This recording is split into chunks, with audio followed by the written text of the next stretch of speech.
Well, greetings. This is Pastor Dan, and this is God Talk. As you can see, we're still in the Studio 3, not much longer, I think. And maybe the next set of shows that I tape will be over in the other studio. But thank you for supporting LLBN. We got the remodeling, we got the new building going up, and then, of course, we have the day-to-day, $150 an hour. Everything going up. You send $150, you support the whole program for 1 hour. Pretty cool. So I've done it and need to do it again. We're in a little series on blessing. I call this, Where's the Blessing? Famous story, a black preacher was preaching in his church in the South. And he says, if this church is going to get better, we're going to have to take up our bed and walk. And all the crowd said, let it walk, Pastor, let it walk. And then he got going into this, and he says, if we're really going to become powerful and make a difference in the world, we're going to have to throw everything else off and run the race of Christ. And the crowd said, let it run, let it run. Now he's really going, and he says, if we're going to get to the top and be a powerful, prevailing church, we're going to have to get some wings and let it fly. And they shouted it again, let it fly, preacher, let it fly. And he says, if we're going to fly, it's going to take some money. And they said, let it walk, Pastor, let it walk. When are we going to fly? Where's the blessing? We're going through the promises last week. If you're watching, we did the one from Ephesians 3:20.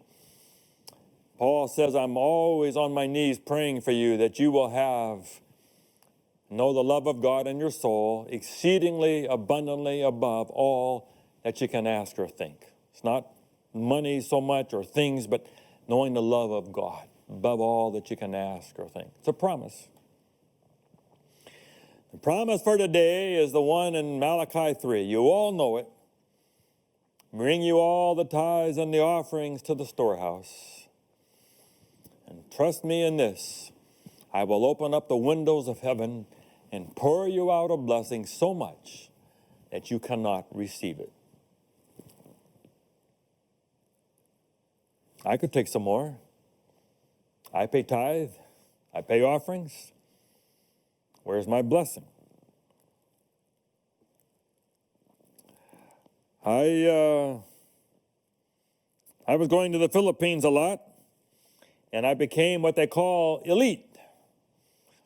You go a few times, you get enough miles, you become elite, and you can go into their special lounge. First time I went, eventually got crowded, and everyone was in there, but there was free food. Danishes and rolls and mango juice. There was free internet, clean bathrooms, newspapers you could read. It was a nice place. I said, this is my life. This is how I should live all the time. Where's the windows, God? Pour out the blessing. You go to a basketball game. We're way up there in the cheap seats over in the end. You can hardly see anything. And the rich people are down there in the luxury boxes with people bringing them drinks and living the high life. They can see really good. Why shouldn't it be us? We are the tithe payers. We go to church. We are the followers of Jesus. We should be in the luxury box. Let them go sit up there. Where's the blessing? Every time we see a limo with a smoked glass, why isn't that us? Why aren't we in the mansions in Beverly Hills? Prince Harry can leave royalty and come over here and buy a house immediately down by the ocean, sign a deal with Netflix, and have millions. We're higher than that. We are royalty with God. Our God is the King of the universe. Where's the blessing? I go to these auto shows down there in LA. Guy passed away now, but he took me down there. I learned a lot about these gorgeous cars. He called it rolling art. So beautiful. $250,000 Ferraris. I had a church member that has one. I've driven a McLaren one time, someone had. Gorgeous car. You drive into a parking lot, everyone looks. Why not me? We pay tithe. Where's the blessing? Where's my car? I pay tithe on the gross. I give to everything. Pathfinders come and want money. Can you sponsor me to the campery? Okay. School has some fundraising program. Okay. We're going to remodel the kitchen. Okay. Do the basketball court. Okay. I'll give. Missions. Open the windows, God. Pour out a blessing so much that I cannot receive it. Oprah stands up at a TV show at the end, says, you get a car, you get a car, you get the car. Oprah? What about God? Where's my car? Come on, God. You hear about these stories. Someone was in the tower of 9/11, left the tower and went back to their hotel room to get a camera and got saved. Some people miss a flight because for some reason, and then the plane goes down. Oh, thank you, God. What about my father? Missionary all his life, and pastor, and vegetarian, and tithe payer, and read the Bible every day, walked every day, gave him soul to thousands of people, walking on a sidewalk. No miracle protected him. Come on, God, where's the blessing, the hedge around him? We kind of think that all disasters should skip Christians. When the tsunami hits, Christian house would be the one still there. Goes around you. But when the volcano went off in the Philippines, Adventists died too. Adventists have died from coronavirus. Where's the blessing, God? We should never lose. We should be the winners and have the best cars and get the highest scores, and our stocks and bonds should go the highest. And all of our teams should win, and the Lakers and the Clippers and the Dodgers and the Angels and the Rams and the Chargers. We should all win every game because the blessing of God. We're paying tithe. This verse is one of the premier verses of what they call the faith and prosperity gospel. If you name it, claim it. Believe it, receive it. Confess it, possess it. They believe it is God's will for no Christians to be poor. We should not have to drive junker cars and live in shacks. We should be the best. We should be at the top. That's what the Bible says, Deuteronomy 28. If you just obey me, you will be the top and not the bottom, the head and not the tail. You will never owe anybody. Everyone will owe you. Your barns will be full. Your crops will all have a great harvest. Where's the blessing, God? Famous preachers have preached this and have huge churches preaching faith and prosperity gospel. If you'll just believe this, God will bless you. And there are some verses that sounds like that. John 10:10. Thieves to steal and destroy and take life. I came to give you life and life more abundantly. Than who? Than the others who don't have Jesus. What does he mean by the abundant life? He's the good shepherd. My sheep know my voice. That's the chapter. It's knowing Jesus. Number 2, James 4:2. You do not have because you do not ask God. So if you're not rich, the idea is you're not praying, you're not asking hard enough. Krill O'Dollar, he says, when we pray, believing that we have already received what we are praying, God has no choice but to make our prayers come to pass. So if you're not getting it, it's because you don't believe good enough. But if you'll pray it and claim it and believe it, it will come. God has no choice. Number 3, Mark 10, 29 to 30. No one has lost anything because of me, and no one who has lost anything because of me will fail to receive 100 times as much here and now in this age. Gloria Copeland said, that means if you give $10, you get 1,000. If you give $1,000, you'll receive 100,000. He said, Mark 10 is a very good deal.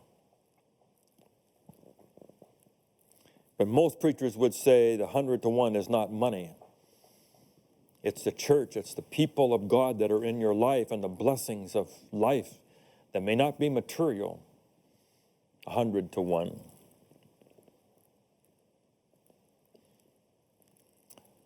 What about 2 Corinthians 8, verse 9? Though he was rich, yet for your sake he became poor, so that you might become rich. May doesn't mean money. Rich in God, rich in love. Because you have to take all the Bible.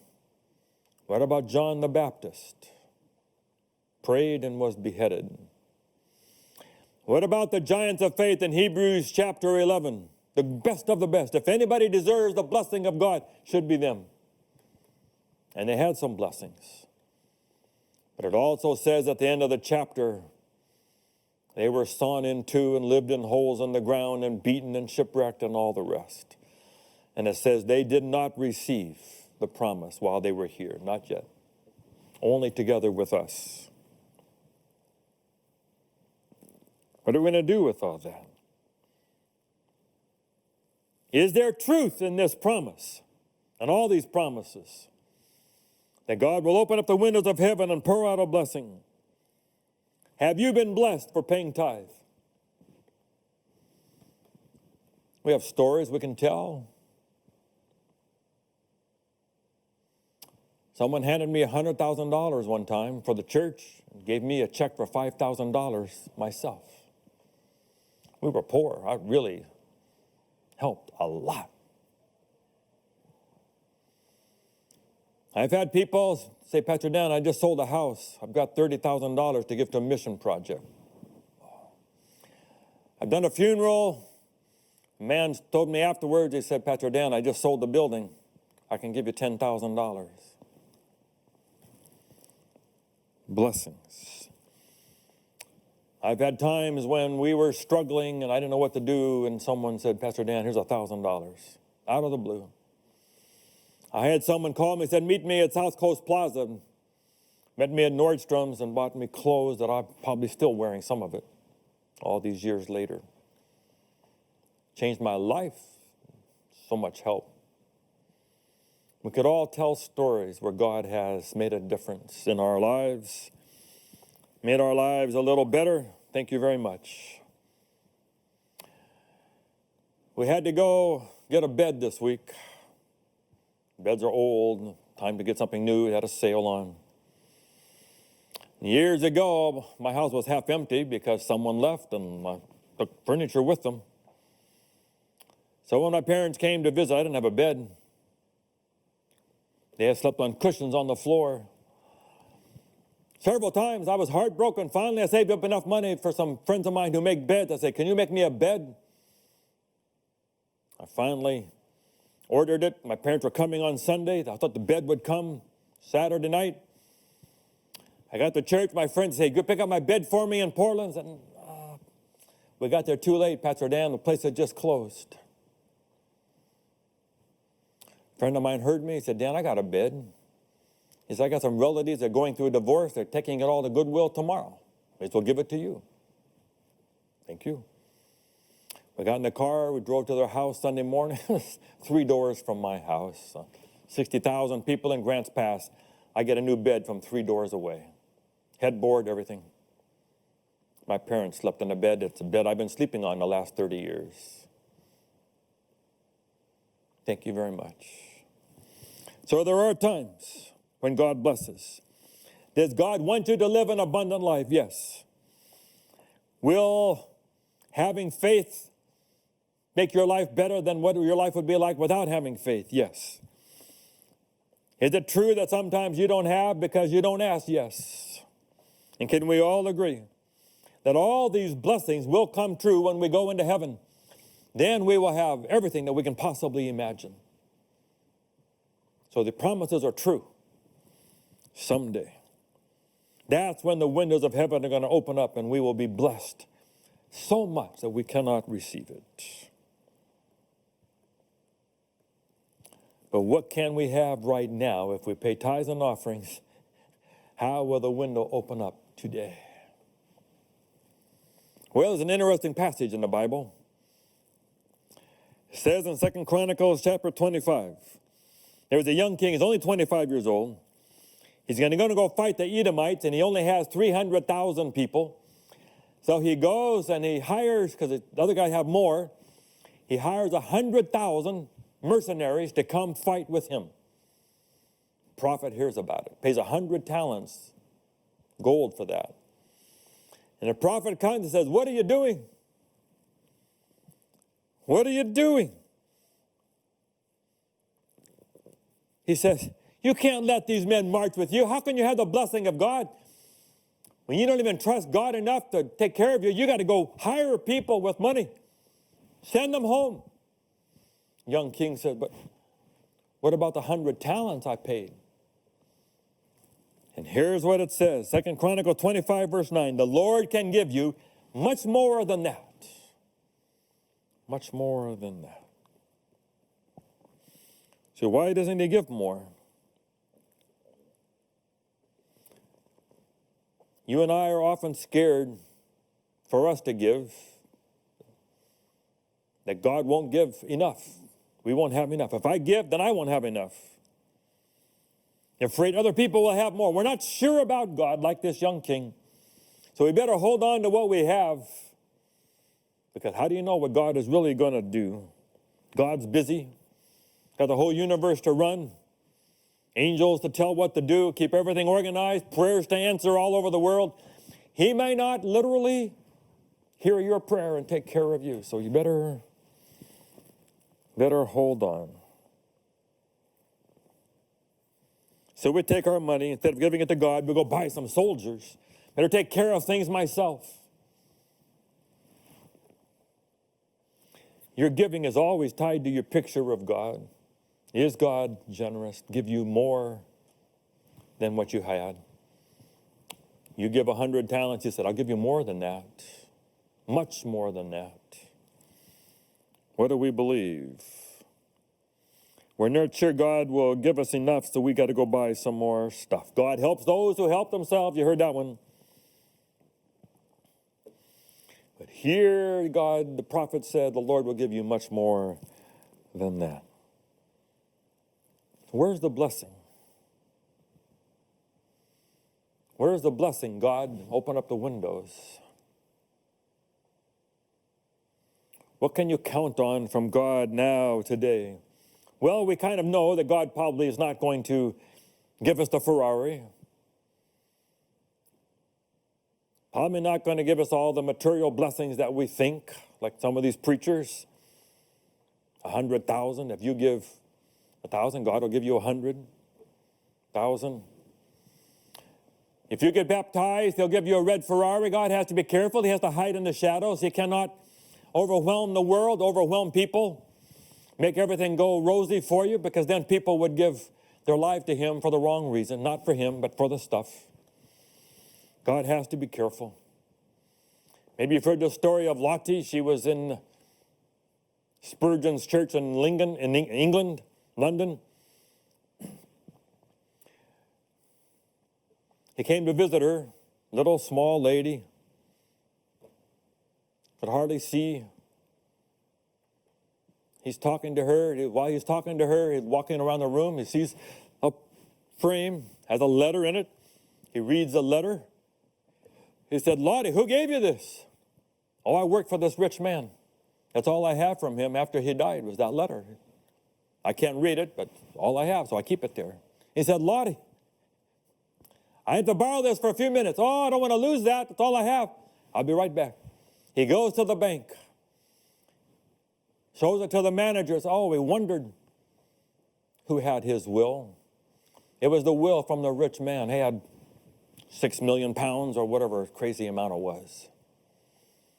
Went back to Lottie, you're rich. Hanging on the wall, is there all the time.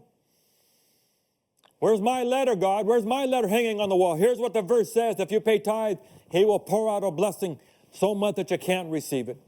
The Lord can give you much more than that. Where is it? So here's some answers. Number one, the blessing is in the giving of itself. When you and I give and we send some money over to India to build this pastor's house, the blessing is in the joy of giving. I got a request this week to add a little bit to the church that we built in honor of my dad. We all sacrificed to build that church. Now they want to make it bigger, schools double. The blessing was in building that church.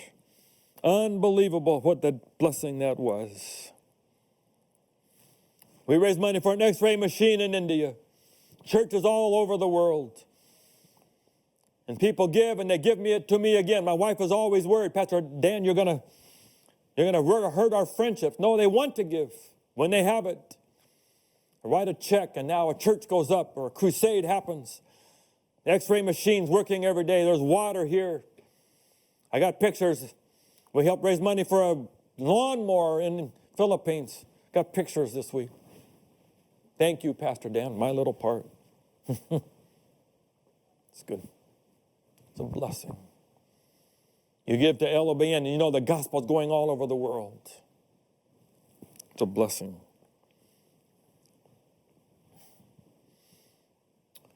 If you haven't experienced that, I hope that you will. I give money to a school, and I get to baptize a kid at that school. I go to the graduation and see the kids that I've helped pay some of their tuition and see them walking across. We get letters from a girl that we helped go through school now. She's married, has a teacher, 2 little babies. And I go to the Philippines, I go to their church, and they hug me. Pastor Dan, thank you. The blessing is in the giving itself. Lady brought the young Vietnamese girl to my office one day, named Tiffany. Scared, crying, confused, Buddhist background, father's an atheist. And we started studies. I said, you shouldn't live, this is not normal life. You're not supposed to be scared all the time. God says, perfect love casts out fear, abundant life. We did all the Bible studies, baptized her. I went down, I've been gone from that church over a year. Had to do an anointing the other day for someone. Tiffany came, still faithful to God, one of the leaders in the church, working, helping, serving, going to Loma Linda, finishing her master's. The blessings in the giving. Don't need plaques, don't need the money. A blessing. Number 2, the blessing is in the replenishing. Back in the story with Elijah with the jars of oil, you give it away, sell it, I'll fill it up again. Bring a lot of jars, get big ones, don't bring little ones. And I've told hundreds of donors, if you give, God will fill it up again, and you can give it again. Yes, God does it. Amazing how it happens. How many times has happened to us? We give to something, and then a check comes, somehow a blessing comes. Thank you very much. In the replenishing. Number 3, the blessing is in the whispers. When we give, our heart gets in tune to God. And God begins to whisper where to get a good sale. God whispers to you to someone who can help you out, and maybe won't charge you quite the same as what the public market will be. Maybe you can find a way to fix something as you thought you were going to have to buy a new one. He brings a whole world of friends into your life. He adds richness to your life. He has 1,000 ways of whispering to you. He helps you invest your money well so that it comes at the end of your life, you have enough because God whispered to you and you made good choices along the way. He whispers to you fullness so that you don't need to have to go to the store or the mall to buy stuff. People tell me they're going to go to the mall to go shopping. What are you going to get? We don't know. We just go see. I don't need that. I'm okay. God has filled my life with meaning and purpose. I don't need to buy stuff to feel good about myself. And so I have more, and God blesses me. And number 4, God blesses you by being part of something big. I have had a chance to go all over the world. I have baptized thousands of people. I have friends everywhere. God has given me meaning and purpose to preach and to love people, be part of LLBN, be part of churches. To know that you're doing something that matters in the world, that we build things and we bless people and send computers and motorcycles to pastors. And I'm part of something. And God opened up the windows of heaven and poured a blessing out to me. He says, I'll make it up to you 100 to 1. I'm way ahead. Way ahead. The blessings of God. Got to wrap it up. Abram LaRue, 65 years old, Northern California, felt a call to God to do something. Wrote a letter to the church. They couldn't do anything for him back in the early days. Went down to San Francisco, found a boat, and said, what do you need? He said, well, we need a cook. I'll be the cook. Didn't know how to cook. He said, I'll be the cook. Got over to, I think, Hong Kong. Got off the boat, doesn't know a word of Chinese, has no money, no salary, no support, nothing. Had to find a way. So he got a little business going. He would buy some books and then sell those books, and gradually sort of made a living for himself. Found 2 British sailors, gave them a box of books. Here, take these back to your place. They gave those books away, kept a couple books. Those 2 families married, became Christian, became Adventist, became the Murdoch family. That's huge in the Adventist church, been in our seminary back in Michigan. Todd Murdoch, I think, lives close by here somewhere. Part of this story, helped start Mountain View College over in the Philippines. All from 1 box of books by an old man who did something for God, and God says, I can do much more than that. All the people at Mountain View College, 2,500 students a year, have gone all over the world, missionaries, people all over here. Sent another box over to Palau. Some people got those books, began to keep the Sabbath. Some people heard about it. Said there's some people in Japan like that. Wrote a letter to Japan named Armstrong. Said Armstrong, Tokyo, Japan. It got to them. They sent missionaries, baptized them all. Church, school, everything. 1 missionary. Let's go do it. God says, I can do much more than that. I will pour up the windows of heaven and give you a blessing. He'll back it up. It's a promise that God will keep. God bless you.